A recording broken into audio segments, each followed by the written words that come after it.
안녕하십니까.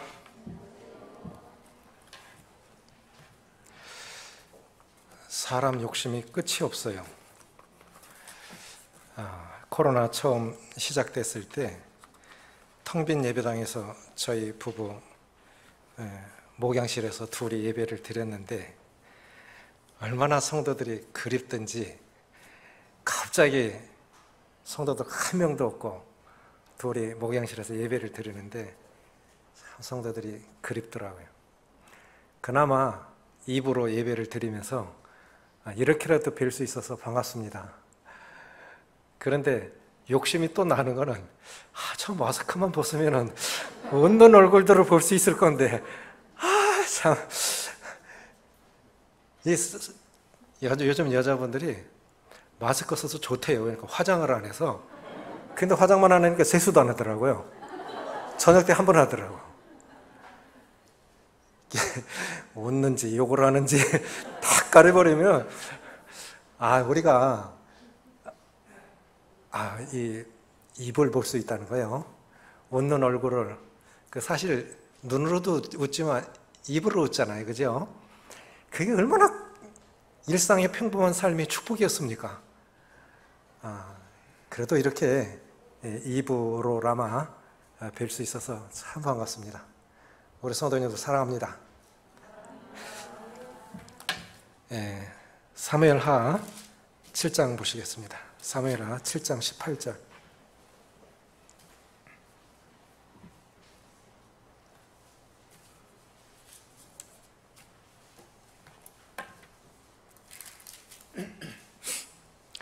구약성경 473조 사무엘하 7장 18절 같이 읽으시겠습니다. 18절 시작. 다윗 왕이 여호와 앞에 들어가 앉아서 이르되 주 여호와여 나는 누구오며 내 집은 무엇이기에 나를 여기까지 이르게 하셨나이까. 정체성의 회복이라는 제목으로 말씀을 드리기를 원합니다. 교회의 비극이 뭘까요? 이 시대에 교회에 가장 필요한 것이 무엇일까요?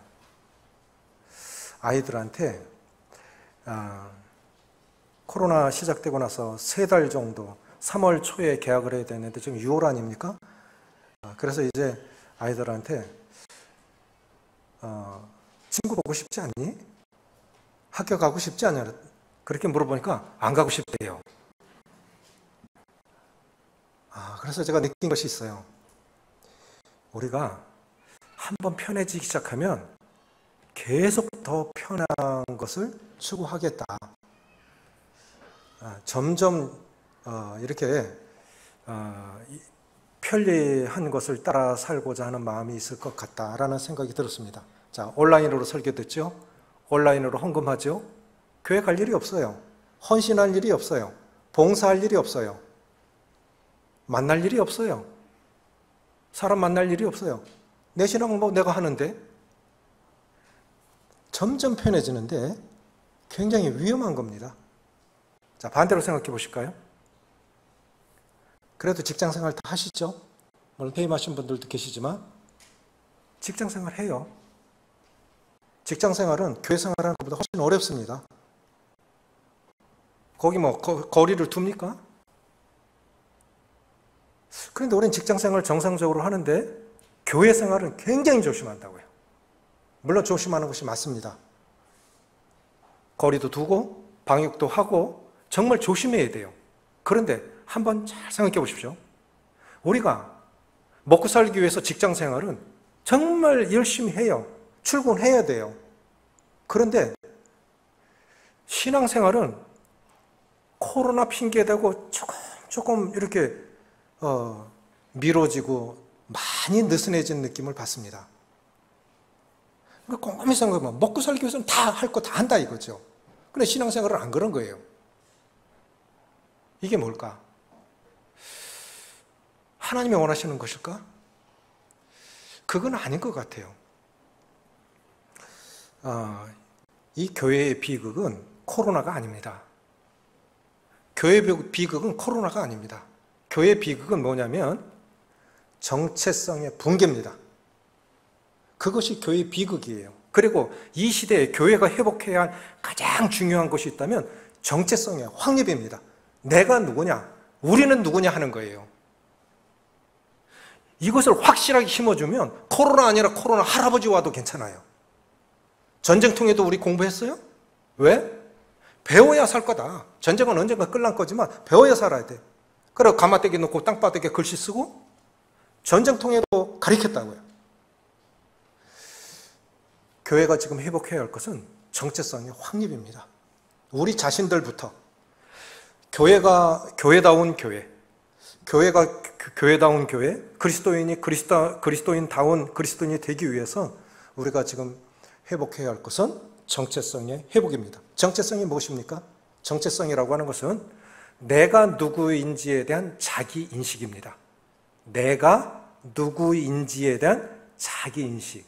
우리가 실수하는 거, 내가 누구인지를 몰라서 겸손해야 할 때 때로 교만하고, 믿음으로 용기를 내서 나아가야 할 때 하나님 없는 사람하고 똑같아요. 믿음 없이 그냥 계산으로 따지면 안 되는 거예요. 이래서 안 되고 저래서 안 되고 다 안 되는 거예요. 특별히 코로나 사태 오고 나서 더더욱 그래요. 그거는 아닌 것 같아요. 자, 보십시오. 다윗이 이런 고백을 하는데, 다윗이 성전, 평생 소원이 성전 짓는 것이었습니다. 그래서 하나님이 허락하지 않으셨어요. 너는 피를 많이 흘렸으니까 네 아들 솔로몬 때 허락하마. 그래요? 그래도 감사합니다. 그래서 존귀한 왕이 모래바닥에 꿇어 앉아서 하나님 앞에 아뢰기를, 주 여호와여, 나는 누구오며 내 집은 무엇이간데 나를 여기까지 이르게 하셨나이까. 내가 3번이나 나와요. 그게 자기인식. 자기가 누구인지에 대한 자기인식이 정체성입니다. 다윗은 끊임없이 하나님 앞에 물은 사람이에요. 끝까지 내가 누구인가를 잃지 않았던 사람인데 한 번, 2번 그걸 잃었던 적이 있어요. 그게 바세바 사건이고 인구조사한 거예요. 아무리 왕이라 할지라도 남의 가정을 깰 권리는 없는 것입니다. 남의 아내를 빼앗을 권리는 없는 거예요. 그걸 하나님이 아주 믿게 보셨죠. 자기를 몰랐던 거래요. 아무리 왕이랄지라도 지켜야 할 가정이 있고 존중해야 할 영역이 있는 건데 그걸 넘어선 거예요. 자기를 몰랐던 거죠. 정체성이 중요한 이유는 자신이 누구인지를 알 때 어떻게 행동할 줄을 압니다. 대통령은 대통령다움이 있어야 됩니다. 그렇죠? 부모는 부모다워야 되고 자녀는 자녀다워야 돼요. 사역자는 사역자다워야 됩니다. 그래서 내가 누구인지를 알 때, 내가 늘 의식 속에서 내가 누구인지를 알 때 어떻게 행동해야 하는가를 늘 생각을 해요. 내가 잘못 행동한다. 내가 누구인지를 의식적으로 생각 안 하니까 그런 거예요. 내가 어떻게 행동해야 할지를 알아요. 내가 누구인지를 알면 어떻게 행동해야 되지? 무엇을 위해서 살아야 되지? 그래서 정체성의 확립은 나 자신뿐만 아니라 공동체의 운명을 결정짓고 국가와 민족의 운명을 결정짓습니다. 모세가 출애굽 2세대들에게 광야 여행 중에 태어난 이스라엘 자녀들의 출애굽 2세대들 아닙니까? 실제로 가나안 땅에 들어가서 정착해서 살아야 할 사람들은 출애굽 2세대들이에요. 그런데 이제 2세대들에게 모세가 권면을 해요. 신명기 6장에 보면 주 여호와는 유일하신 하나님이시라. 내가 오늘날 너희에게 명하는 이 말씀을 너희는 마음에 새기고 집에 앉아있을 때든지 일어날 때든지 길을 갈 때든지 항상 이 말씀을 너희 자녀에게 가르치며 손목에 메고 집 입구에도 매달아 놓아라. 그런데 그들이 그걸 지켰을까요? 왜 그런 것일까요? 그건 쉽게 말하면 네가 누구인 줄 알아. 너희들은 달라. 하나님의 언약 백성이야. 하나님께서 택하신 너희들이 바로 살아야, 너희들이 잘 살아야 하나님의 백성다운 삶을 살아내야 너희들 보고 하나님을 믿을 수가 있다고. 이방민족하고 너희들 차이가 뭐냐? 너희들이 수가 많냐? 이스라엘 민족이 수가 많아서, 뛰어나서, 키가 커서, 군사가 많아서 아무것도 아니고 너희들은 단지 하나님의 백성이라는 이것이 이방민족과 다른 것인데 너희가 이 말씀을 따라 살아야 너희들을 축복하시는 하나님이 누구인지를 봐야 너희들 보고 이방인들도 하나님 믿을 수 있어. 그러니까 말씀 똑바로 지키고 살아. 그런데 그들이 지켰을까요? 안 지켰을까요? 안 지켰어요. 잠언 22장 6절에 보면 마땅히 행할 길을 아이에게 가르치라. 그리하면 늙어서도 그것을 떠나지 아니하리라. 아이 때부터 심어줘. 스탈린은 그런 얘기를 했는데요. 3살 전에 아이들을 나한테 맡겨봐라. 3달이면 공산주의자 내가 다 만들 수 있다. 3살 정도 된 아이들 3달만 맡겨보라는 거예요. 그럼 다 공산주의자 만들 수 있다. 평생 안 바뀌어. 유물론, 혼, 영 없어. 보이는 거 그게 다야. 이 공산주의예요. 종교, 특별히 기독교 박해하는 이유가 여기 있는 거예요. 그런데 그들이 이제 하나님 백성으로서 언약 백성다운 삶을 살지 못하고 하나님 안 믿는 사람들과 똑같이 살아가요. 우상 섬기고 껍데기는 있어요. 성전도 있고 예배도 있고 다 있는데 이스라엘 백성들의 특별한 증거가 무엇입니까? 언약 백성이라는 증거를 몸에 지니고 다녔어요. 그것이 할례입니다. 할례. 몸에 지니고 다녔어요. 아, 우리는 특별한 민족, 우리는 하나님의 백성. 외적인 하나님의 백성이라는 외적인 증거는 갖고 있었지만 내적인 확신이 없었어요. 중요한 건 내적인 확신입니다. 어려우면 뭐 우상 찾고, 뭐 우리나라로 말하면 굿하고 무당 불러오고 이런 거 하는 거예요. 하나님이 그들을 징계하셔서 바벨론에 파십니다. 70년 동안 포로 생활을 하죠. 3차례에 걸쳐서 잡혀가고 3차례에 걸쳐서 돌아옵니다. 그 중에 누가 있냐면 에스라라고 하는 학자 겸 제사장 에스라가 있습니다. 에스라 7장 10절에 보면 에스라가 여호와의 율법을 연구하여 준행하며 그 율례와 규례를 이스라엘 백성들에게 가르치기로 결심하였었더라. 언제 결심했냐면 바벨론에서 돌아오기 전에 바벨론에서 결심한 게 있어요. 그게 뭐냐면 이스라엘이 왜 망했지? 하나님의 백성이 왜 망하지? 하나님의 백성이 망했다는 거 하나님의 증거잖아요. 하나님의 이름이 걸려있는데 왜 망했지? 흥하는 나라는 흥하는 이유가 있고요. 망하는 나라는 망하는 이유가 있습니다. 망하는 사람은 망하는 이유가 있고 흥하는 사람은 흥하는 이유가 있습니다. 모든 결과에는 원인이 있기 마련이에요. 그런데 에스라가 이걸 정확히 알았던 거예요. 아, 이것 때문에 망하겠구나. 이스라엘 민족은 망하면 안 되는 거예요. 그런데 망했어요. 아주 부끄럽게, 비참하게. 왕이 2눈이 뽑히고 배가 갈라져서 임신한 사람들 배가 갈려서 애 끄집어내고 노예가 되고 왕비들이 벌거벗은 몸으로 끌려가고 하나님의 백성이 이런 수치를 당하고 왜 이렇게 됐느냐? 에스라가 깨달은 건 바로 이거예요. 이스라엘 백성들 자신이 누구인 줄 몰라요. 성전이 있고 제사장이 있고 형식이 있고 아무 소용이 없어요. 외적인 증거는 몸에 지니고 다녔지만 내적인 확신이 없는 거예요. 그러니까 구원 받았어도 내가 누구인가에 대한 그리스도인의 정체성이 확실하지 않으면 어려움 당하면 안 믿는 사람하고 똑같은 겁니다. 똑같은 거예요. 아무 차이가 없어요. 성도들이 숫자로 존재하는 건요, 구원받아서 천국은 가겠지만 의미가 없어요. 역할로서 존재해야 됩니다. 역할로서. 그래서 에스라가 결심합니다. 바벨론에서 이스라엘 백성들에게 확실하게 역사를 가르쳐야지. 그래서 역대 상하는 이스라엘 민족의 정통성을 가르쳐주기 위해서 족보예요. 족보. 이스라엘 직계조상은 아브라함입니다. 이스라엘의 직계조상 아브라함. 아브라함은 셈족입니다. 셈의 아버지는 누굽니까? 노아예요. 쭉 올라가면 아담이 나와요. 아담은 누가 만드신 거예요? 하나님이 만드신 거예요. 그래서 아브라함, 셈, 노아, 아담. 우리는 하나님의 백성이라는 특별한 이러한 정체성을 확실하게 심어주기 위해서 역대상하의 족보가 쭉 열거하는 거예요.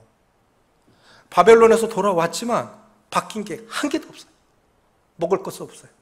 그래서 시편에 보면 울며 씨를 뿌리러 나가는 자는 농부가 굶어 죽어도 종자는 안 먹는데요. 그것마저 먹어버리면 이제 진짜 희망이 없는 거예요. 농부가 아무리 흉년이 들어도 종자는 안 먹는다 하지요. 그래서 배가 고파 죽겠어요. 그래도 울면서 그 배를 골아가면서 울며 씨를 뿌리는 거예요. 희망을 뿌린 거예요. 실제로 가장 필요한 건 먹고 살 일입니다. 그런데 에스라가 깨달은 건 뭐냐면 이스라엘은 하나님과의 관계 속에서 회복되지 않으면 희망이 없어요. 이 백성은 다른 이방인들과 달라요. 이스라엘 백성들은 하나님과 회복되지 않으면, 하나님의 관계 속에서 회복되지 않으면 아무런 희망이 없는 백성이에요. 그런데 하나님과의 관계만 회복되면 하나님은 다 축복하시죠. 그걸 깨달은 거예요. 그래서 바벨론에서 이스라엘 백성들에게 가르치기로 결심했다. 이것 때문에 망했구나. 그런데 민족적으로는 망했지만 가정적으로는 잘 가르친 사람들이 있어요. 다니엘 보십시오. 소년입니다. 10대입니다. 다니엘은 왕이 주는 진미와 포도죽으로 자기를 더럽히지 않기를 결심하고 그거 안 먹으면 죽는 거예요. 그런데 안 먹어요. 끝까지 다니엘의 믿음을 지켜가는 걸 보십시오. 그래서 마땅히 가르칠 일을 잠언 22장 6절에 보면 마땅히 행할 길을 아이에게 가르치라. 그러면 늙어서도 그것을 떠나지 아니하리라. 다니엘의 아버지는 다니엘을 그렇게 가르친 거예요. 너는 분명히 알아. 지도자가 잘못해도, 나라가 잘못돼도 우리는 하나님 백성이야. 그걸 확실하게 심어준 거예요. 그러니까 이스라엘이 회복이 되지 않습니까? 우리가 우리 자녀들에게 지금 성도들이 많이 모이는 거 축복이죠. 축복이죠. 그러나 그거 자랑할 거 아니에요. 진짜 중요한 건 뭐냐면 우리 자신과 우리 자녀들이 어떤 환경에서도 흔들리지 않고 하나님과 직접적인 관계 속에서 계속 하나님을 잘 섬겨갈 수 있는 분명한 내가 누구인가를 확신시켜주는 정체성 확립이 가장 중요한 것입니다. 자, 보십시오. 복음서에 등장하는 제자들과 사도행전에 등장하는 제자들이 같은 제자들입니까? 다른 제자들입니까?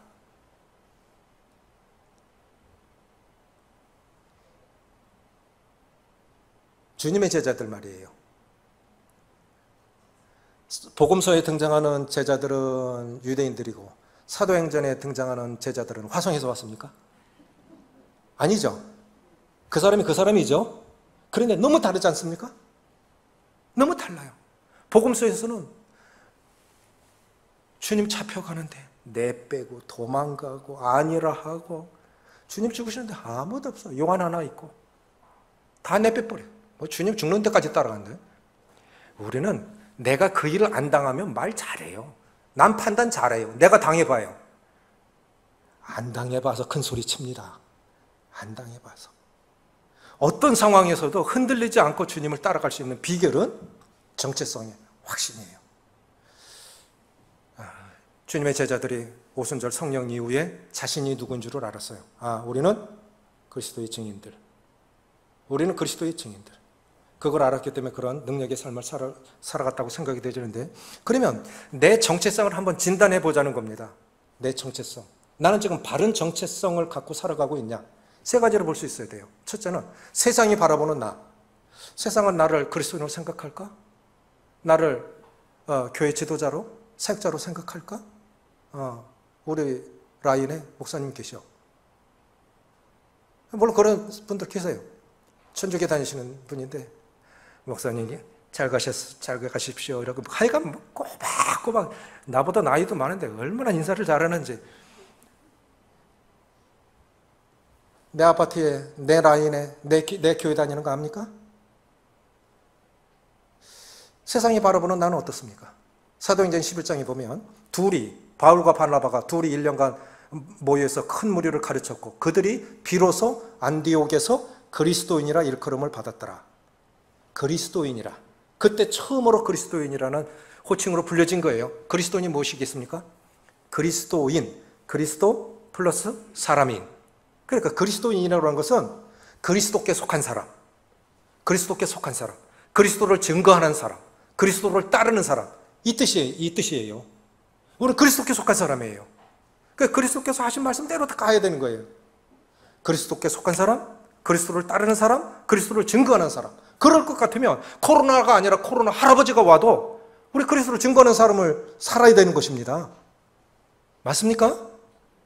어떤 방법으로 그렇게 증거해서 사는 건 거예요. 만약에 내게 복음을 전해준 사람이 이 핑계 저 핑계 됐으면 우리가 복음 들을 수 있었겠습니까? 구원 못 받았을 거예요.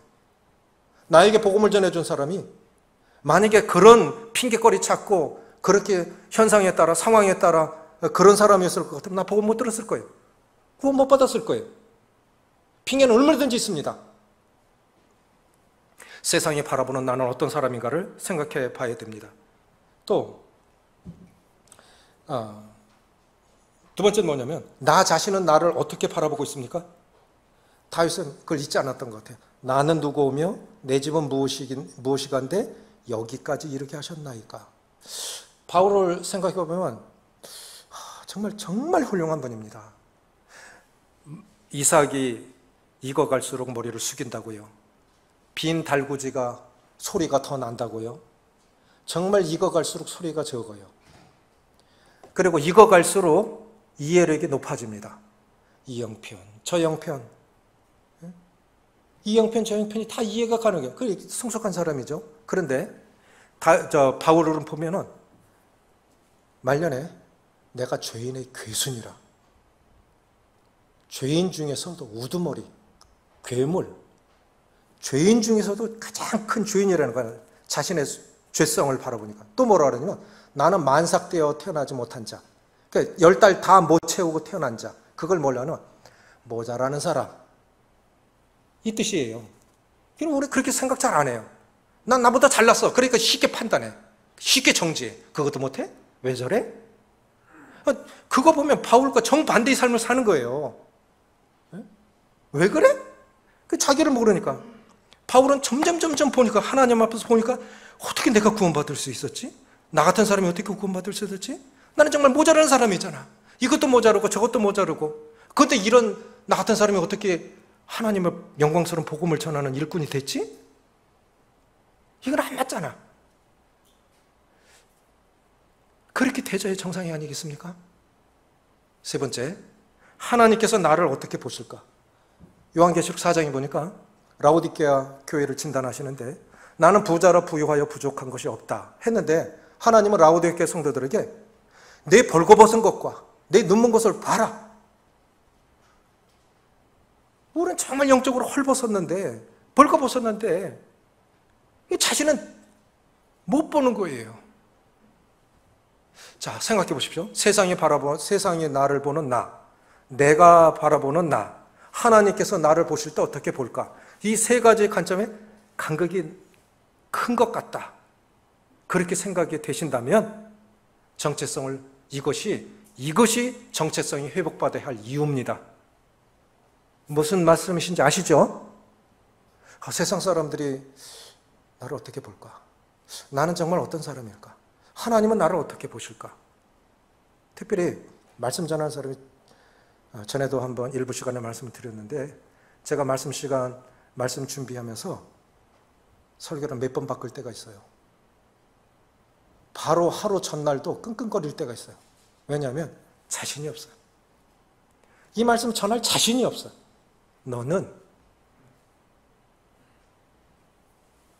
말씀을 전하는 너는 주님이 그렇게 물으시는 것 같으니까 지금도 그래요. 지금도 그래요. 하나님 나를 어떻게 보실까? 그래서 이 자신의 정체성, 이 간극이 넓다고 생각하시면 이것이 정체성이 회복받아야 할 이유라는 것을 명심하시기 바랍니다. 그럼 그리스도의 정체성은 무엇일까요? 첫째, 로마서 8장 17절에 보면 자녀이만 또한 상속자, 곧 하나님의 상속자여 그리스도와 함께 한 상속자니 우리가 그와 함께 영광을 받기 위하여 고난도 함께 받아야 할 것이니라.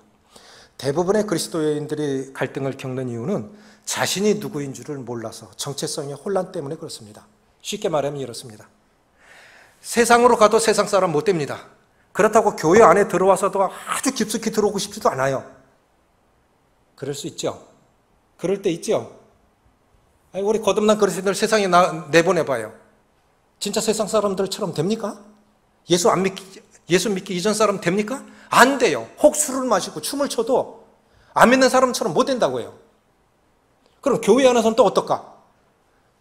열심히 사는 사람들, 헌신적으로 사는 사람처럼 살고 싶지 않은 거예요. 이게 정체성의 갈등이라는 거예요.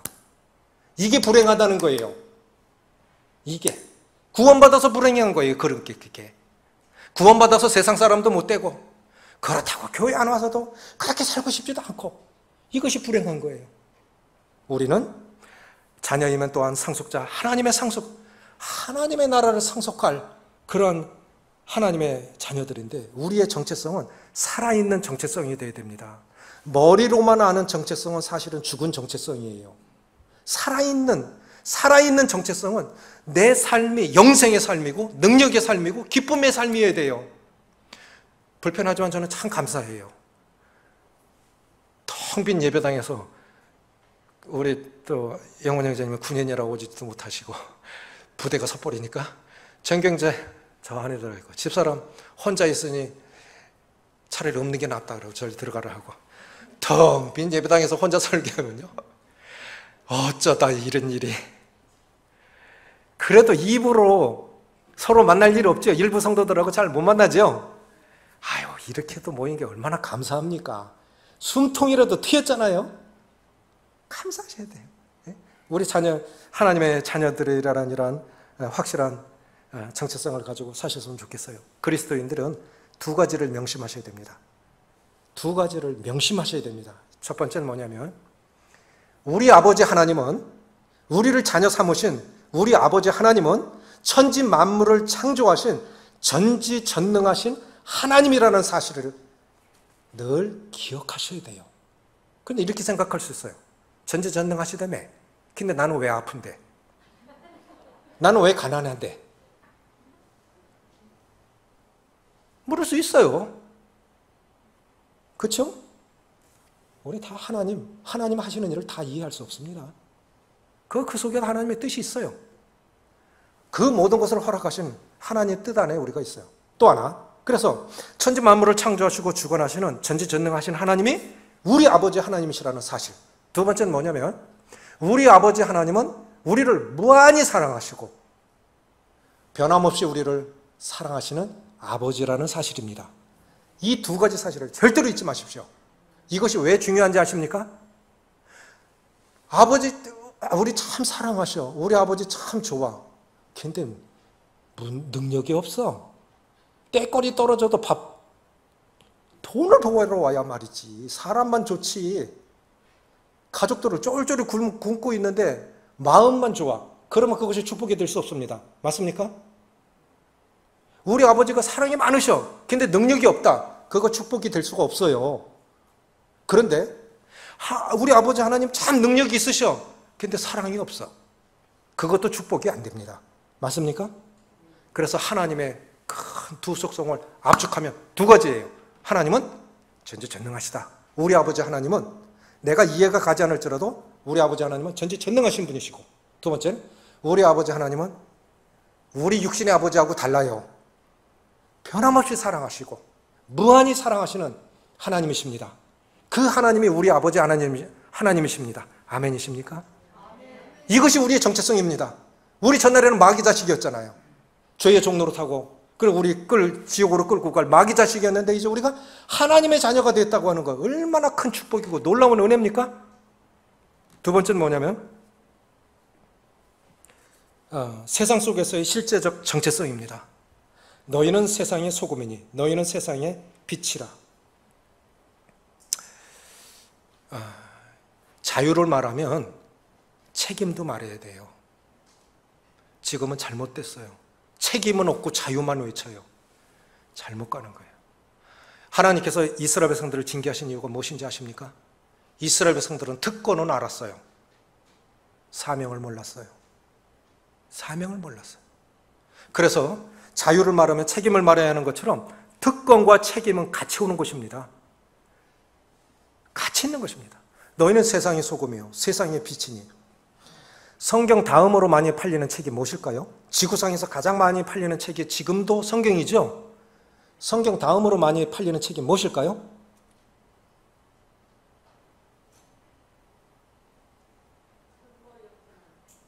박수 한번 쳐드릴까요? 철로역정이에요. 존 버넷의 철로역정. 감옥에서 쓴 성직자가 아니었는데 평신도가 설교였다고 감옥에 갇혀서 하나님의 영감으로 쭉 써내려갑니다. 크리스찬이 죄짐을 지고 이 죄짐이 잘 때도 붙어있고 항상 붙어있어. 너무너무 괴로워서 천성을 향해서 혼자 출발을 합니다. 그런데 십자가 밑에 갔을 때, 십자가 밑에 왔을 때 이 죄짐이 저절로 3m로 뚝 굴러 내려가요. 아이고, 생각해보세요. 이 짐덩어리가 잘 때도 있고 일어날 때도 있고 걸어갈 때도 있다. 정말 미칠 지경 아니겠어요, 죄짐이? 그런데 십자가 밑에 왔을 때 똑 떨어졌어요. 이제 끝난 거죠? 인생 끝난 거죠? 이제 행복이죠? 아닙니다. 아닙니다. 천로역정은 집에서 출발을 합니다. 다 자녀들이 돌았어. 우리 아버지 돌았어. 미쳤어. 예수 믿는다고. 아버지가 자기가 사는 도성이 이제 장망성이라고 이름을 붙여서 하나님께서 이 성을 망하게 하실 거야. 심판하실 거야. 우리 천성을 향해서 가야 돼. 그러니까 아버지 돌았대. 가족들이 다 돌았대. 그럼 어떻게? 그걸 혼자 확신하니까 가는 거예요. 십자가 밑에서 죄짐이 떨어졌습니다. 그런데 집에서부터 천성까지의 거리를 쫙 따져보니까 십자가 밑에서 죄짐이 굴러 떨어진 것은 천성까지의 여정 중에서 5분의 1밖에 안 돼요. 과정으로 보면 5분의 1밖에 안 된다고요. 그러니까 우리는 어떻게 생각하냐면 구원받으면 다 한 것처럼 생각해요. 구원받으면 다 끝난 것처럼 생각해요. 이것이 문제라는 거예요. 이제 구원받았으면 구원받은 자녀로서의 정체성을 가지고 어떻게 살아갈 것인가가 남아있는데 그거를 잊어버리니까 나는 당신 종교 뭐요? 나는 기독교인이에요. 나는 크리스찬이에요. 그럼 세상 사람들은 크리스찬이구나. 기독교인이구나. 이렇게 생각해야 되는데 나는 기독교인이요. 그렇게 말했는데 세상 사람들은 개독교구나. 이렇게 말해요. 이게 뭐냐는 거예요. 나는 기독교인이라고 그랬어. 근데 세상은 우리를 향해서 개독교래. 뭐가 잘못된 거예요? 뭐가 단단히 잘못된 거예요? 아, 그들 교회가 잘못됐다고? 그 사람 잘못됐다고? 나는 아닐까요? 우리는 아닐까요? 우리의 어떤 행동을 보고 세상 사람들 그렇게 말하지 않을까요?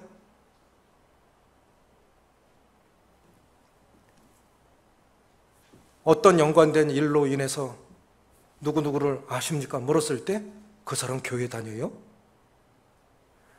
이런 말 들으면 참 부끄럽습니다. 참 민망합니다. 우리 교회 자랑이 돼야 되는데 그 사람 교회 다녀요?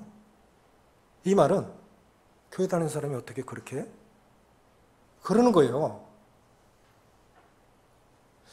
우리가 복음을 전하지 않아도 내 삶이 그리스도의 증거가 되어야 되는데 너희 착한 행실을 보고 하나님께 영광을 돌리라고 했는데 그게 안 될 때 오히려 그리스도의 영광을 가리우는 자가 아닌가.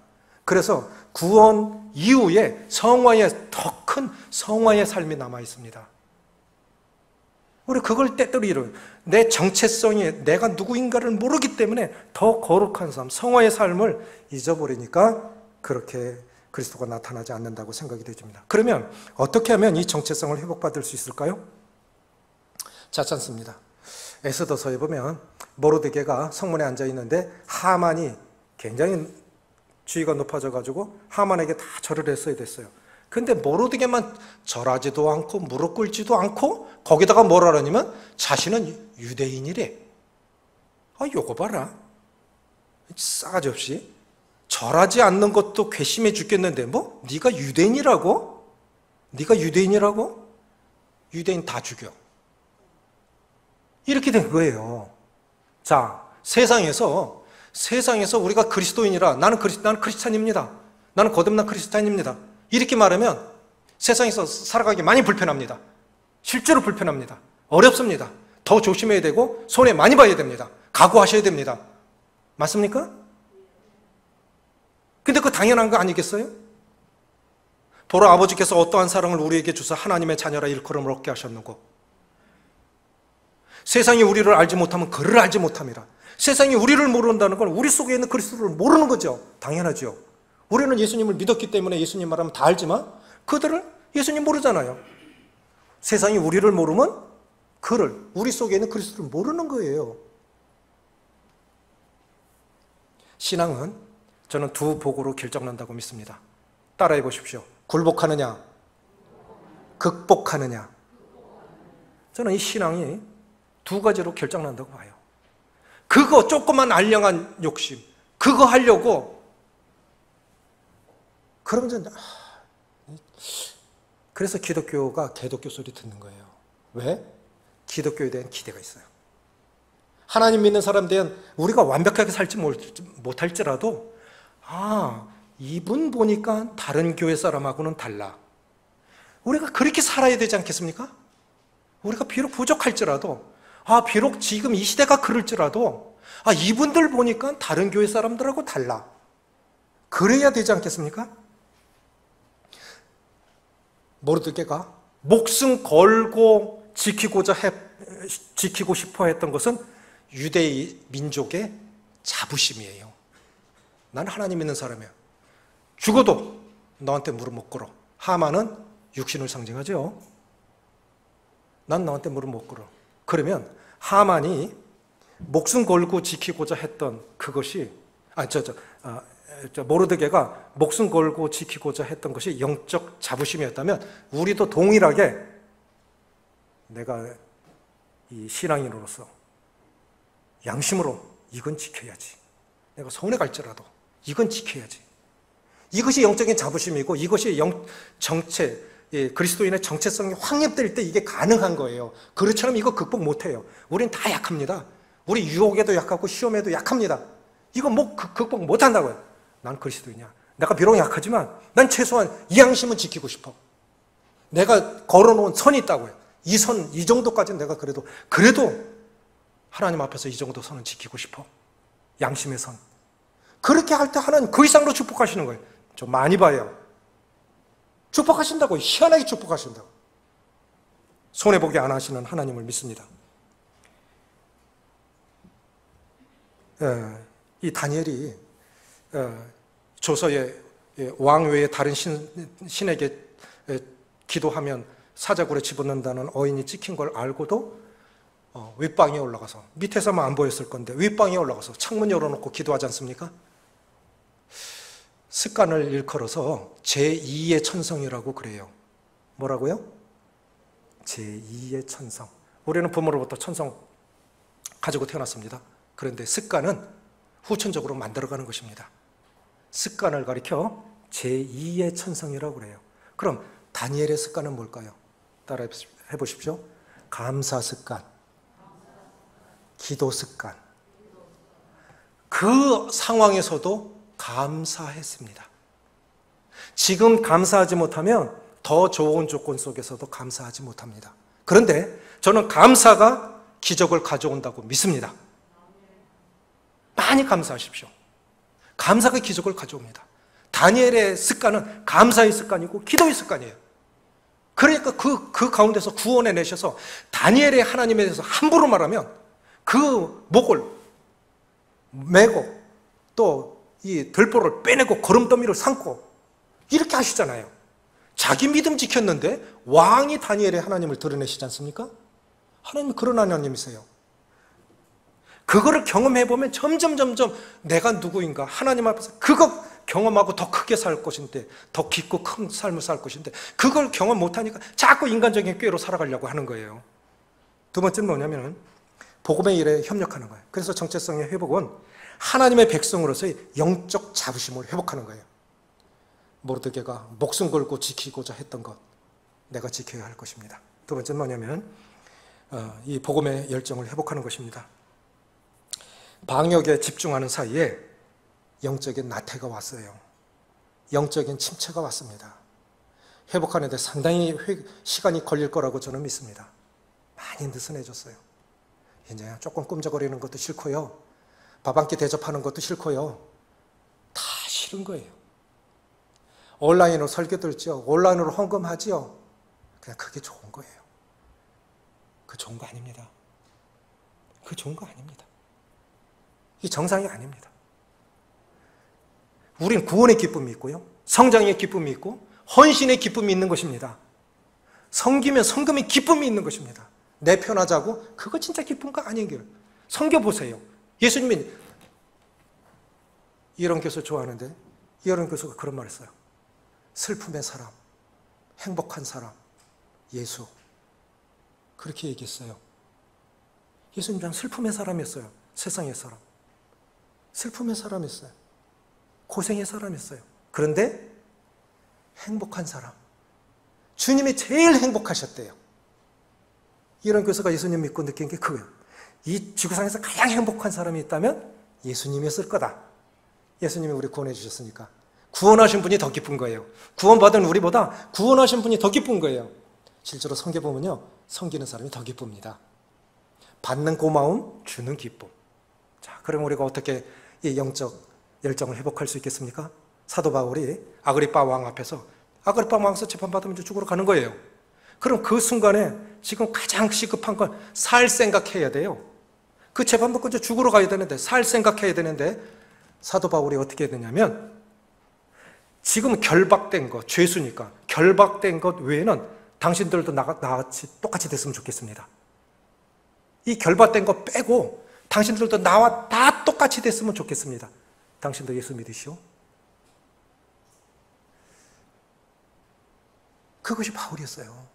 그것이 정체성이라는 것입니다. 바울은 이렇게 고백하죠. 나의 달려갈 길과 주 예수께 받은 사명, 곧 그 은혜의 복음 증거하는 일을 마치려 하면은 나의 생명을 조금도 귀한 것으로 여기지 아니하노라. 그래서 정체성이 확립되면 하나, 방향은 딱 한 가지, 복음, 하나님의 영광과 복음. 사도 바울을 이끌었던 두 축이 있습니다.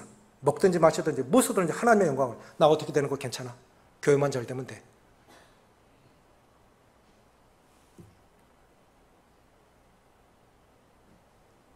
우리 성도님들도 그렇게 생각하십니까?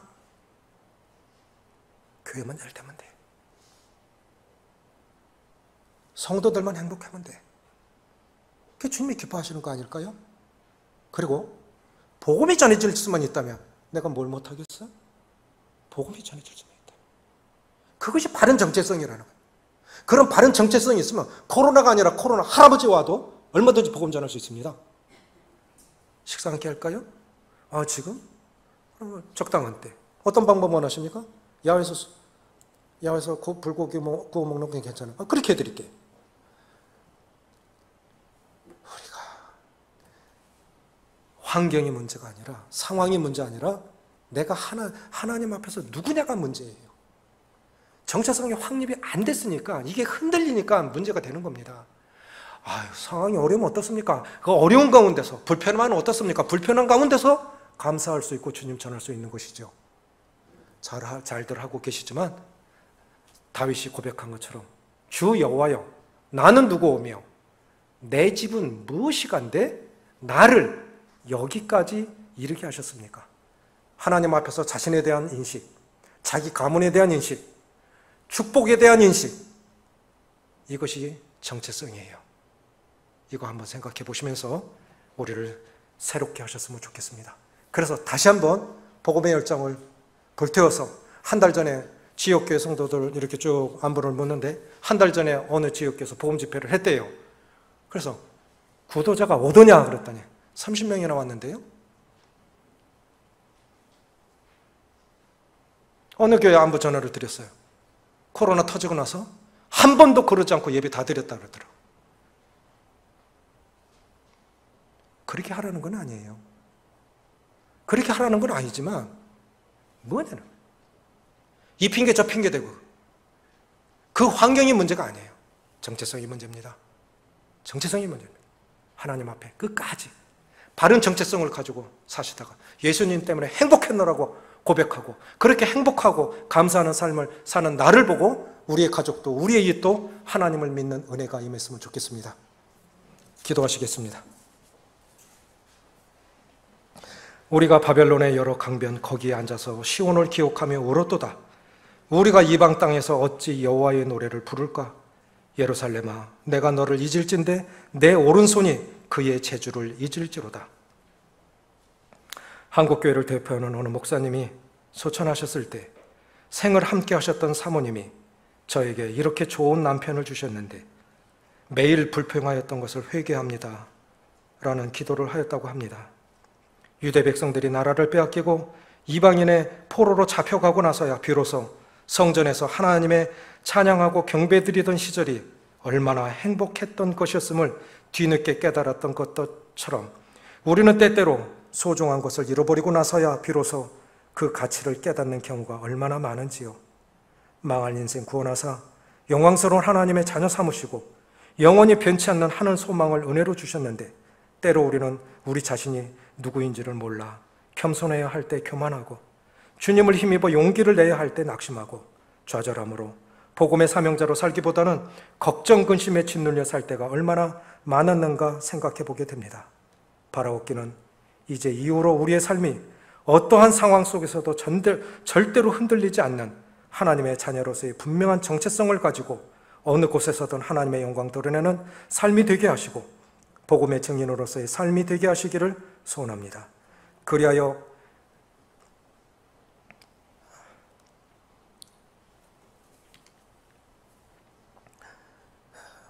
인생 마지막에 주님으로 인해 우리 인생이 행복하였노라고 고백하고